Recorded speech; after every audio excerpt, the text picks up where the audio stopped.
Well, when you look at our education system, we just need to improve it across the board. We actually have an educational system that was designed a couple hundred years ago, 150 years ago, and we need a system for today. We have a lot of great people in the system in terms of teachers, administrators, counselors, people that care. But we need to have a transformation there because there's so many great career opportunities out in the world today. How do we make that connection happen simpler and easier? So the way I describe it is everything from early childhood education to doing a great job with career tech education. And how do we make sure parents and kids and everyone can connect to say there's some wonderful, well-paying careers out there that we tend to overlook. Let's fill those and have people have a fulfilling life. And you know, a lot of this, and we both agree, competency-based learning has to start taking place too. It's not just about seat time. It's not about the bell rings, you go to the next class, year ends, you go to the next grade. What is the competency of that child? What is their interest? What are their skills? What do they want to do? And then talk about the multiple pathways for them to get there, right? Yeah, we actually need to reinforce some programs that don't happen in the classroom. Things like FIRST Robotics, Square One. Yeah. These are awesome programs that are teaching skill sets where they're learning about teamwork. They're not only learning about some technical field, but they're learning how to work together. And if you think about most things in life, where we're working on our careers, it's not about what we do on our own, it's how we're part of a great team and succeeding together.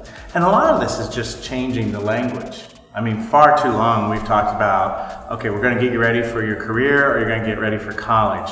Everything is getting ready for a career. Whether you're a plumber or a surgeon, I hope you're career ready. Whether you're working on me or my pipes in my house, we want them career ready. Well, that's part of lifelong learning. I mean, that's right. the point, that just getting some credential isn't the end point.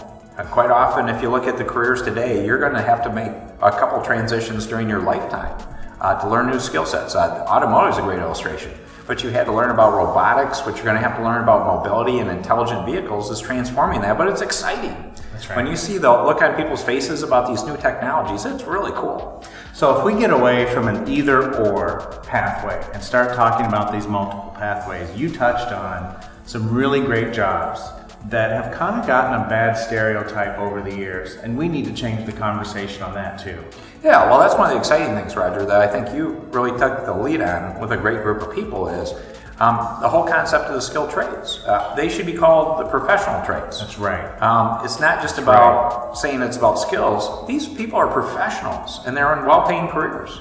I don't care if it's health or IT or construction or agriculture. These are amazing jobs that you can go into with a great salary, with little to no debt, and you can continue that lifelong learning. We know a lot, both of us, people that started as an apprentice and are now a C-level executive at a company, they're managers. Some have gone back to school to get an associate's degree or a bachelor's degree.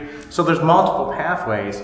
We just need to change our mindset as businesses and also as education on how to do this, don't we? Yeah, so let's make it happen. And Let's. it's not just about us, though. We need to engage everyone. And it's not just from education or the private sector. We need to bring people together. It has to be a convergence of us acting like a big family and learning how to support one another and learning that people have different perspectives. They can add tremendous value with those. So let's figure out how to get it. So as young people go through this progression of education, can we make it more competency-based? Can we make it more flexible? The any's, anytime, any place, any pace, any way. That's right. Understand it's a lifelong path to success. And then get a bigger group of people involved in the process. But again, look at our traditional teachers and administrators and people as the people that are helping set that vision and helping manage that process. But give them greater exposure to people that are in all these different fields. You've mentioned it. There are some great people who are very smart and very passionate, but they work in silos. So how do we get them to tear down their silo wall, at least as I tell them, to the shoulder?